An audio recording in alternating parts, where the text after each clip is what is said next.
5 जुलाई को पेरोल पर जमानत मिलने वाले खालिस्तान समर्थक अमृतपाल सिंह के खिलाफ चंडीगढ़ पंजाब राजभवन में विश्व हिंदू तख्त के अंतर्राष्ट्रीय अध्यक्ष वीरेश शांडिल्य राज्यपाल को अपना ज्ञापन सौंपकर आए।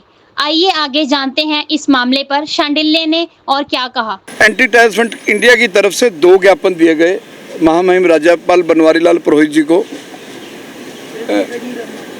खालिस्तानी अमृतपाल सिंह, जिसने पूरे पंजाब में हथियार बंदूक को लेकर 2022 में एक मूवमेंट शुरू की, जरनैल सिंह भिंडरांवाला का तीर लेकर, जरनैल सिंह भिंडरांवाला की बात करके फिर पंजाब में दहशत फैलाने का काम किया, फिर पंजाब में डर पैदा करने का काम किया और जिस तरह थाने पे अटैक किया, संविधान को चुनौती दी, देश के गृह मंत्री को ये कहना कि हम उसका हासिल इंदिरा गांधी जैसा कर देंगे, तो हमने उसके लिए 2022 में लड़ाई लड़ी। सबसे पहले 2022 में मेरे एंटी टेररिस्ट फ्रंट इंडिया ने ये घोषणा की थी कि ये आईएसआई का एजेंट है और गवर्नर साहब को ज्ञापन दिया था कि इसके साथ हथियारबंद जो चल रहे हैं उनकी जांच की जाए। ये आदमी ओवरनाइट विदेश से आता है, भिंडरांवाले का तीर उठाता है, हथियारबंद साथ लेके चलता है, थानों पे अटैक करता है, देश के गृह मंत्री अमित शाह को धमकाने का काम करता है, इंदिरा गांधी की तरह उसका हशर करने का काम करता है, पंजाब को फिर आतंकवाद की आग में घेरना चाहता है, पंजाब को फिर खून से सड़कों को लाल करना चाहता था। जो इसकी मुहिम को रोकने के लिए देश के गृह मंत्री अमित शाह ने बहुत बढ़िया काम किया, पंजाब पुलिस ने अच्छा काम किया, एक बूंद नहीं डुलने दी और ये डिब्रूगढ़ जेल में एनएसए में चला गया, नेशनल सिक्योरिटी एक्ट में, अब ये जेल में है। अमृतपाल कैसे चुनाव लड़ा, इसको उसी time election commission of India को चुनाव नहीं लड़ने देना चाहिए था, क्योंकि इस पर नेशनल सिक्योरिटी एक्ट, देशद्रोह का एक्ट है। ये वहाँ उसमें चुनाव लड़ा, अब जीत गया और जीतने के बाद इसको फिर दोबारा जो है इसके ऊपर एनएसए एक्सटेंड किया गया 1 साल के लिए। ऐसे में पंजाब के गृह सचिव ने कैसे 4 दिन की पैरोल दे दी, जबकि जम्मू कश्मीर का जो रशीद टेररिस्ट है उसको 2 घंटे की पैरोल मिली, इसको 4 दिन की पैरोल क्यों दी? जिसने पंजाब की अमन और शांति को लांबू लाने की कोशिश की, जिनने पंजाब का भाईचारा, हिंदू सिख भाईचारे को खराब करने, इसको कहाँ से फंडिंग हुई चुनावों में? उधर दूसरी तरफ सरबजीत खालसा जो फरीदकोट से आता है, वो कौन है Sarabjit Khalsa?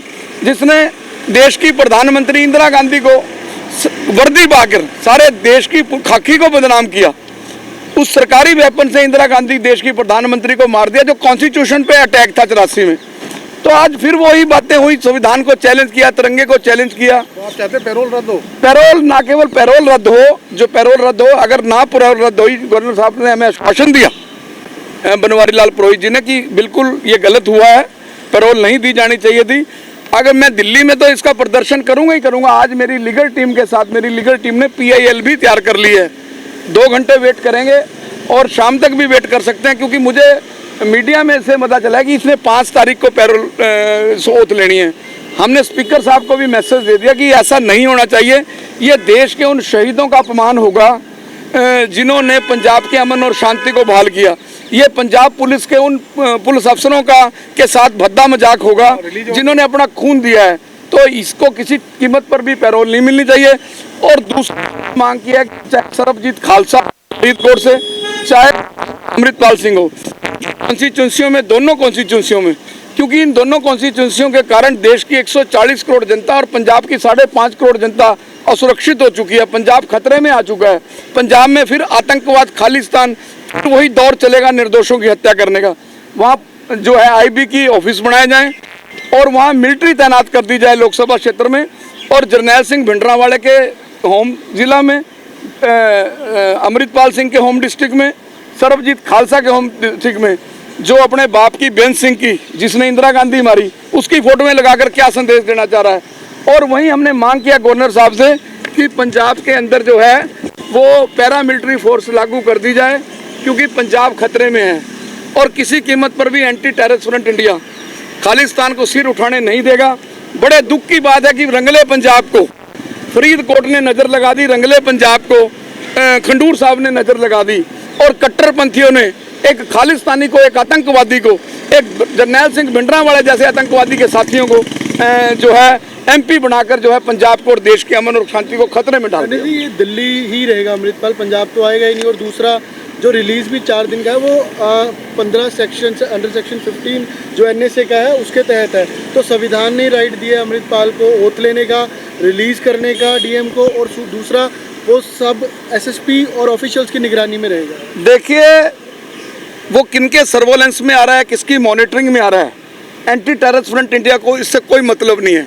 Anti terrorist front India को मतलब यह है कि गद्दारों का कोई धर्म नहीं होता, ये गद्दार हैं।